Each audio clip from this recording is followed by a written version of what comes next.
নমস্কার বন্ধু, শুভ সন্ধ্যা। আমি চলে এসেছি সুতপা। তা এখন ভাবলাম যে আমি যাব মন্দিরে, সেজন্য আমি রেডিও হয়ে গেছি। তা ভাবলাম যে একটু বন্ধুদের সাথে কথা বলে নিই।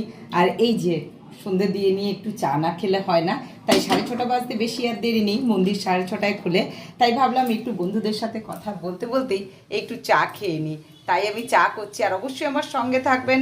মহামায়ার আরতি দেখাবো, আমার সঙ্গে নিয়ে যাব অবশ্যই। অপূর্ব দৃশ্য শেয়ার করব আপনাদের সাথে, আর নিয়ে যাব সঙ্গে। থাকুন, আর আমি চাটা তাকে খেয়ে নি করে। দেখুন, চা বসিয়ে দিয়েছি। আমি একটু লাল চা করছি, তাই অল্প একটু চা দিলাম। আর আমাদের এখানে প্রচণ্ড বৃষ্টি হচ্ছে, সেই বৃষ্টির মধ্যেই আমি নিয়ে যাব। তবু তো মাকে দর্শন করা হবে, কি বলুন বন্ধুরা? অবশ্যই চিনি দিয়ে দিলাম।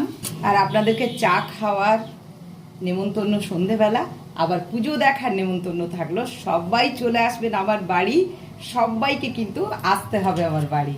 আর দেখুন, আপনাদের সাথে কথা বলতে বলতেও কিন্তু আমার চাটা হয়ে গেল।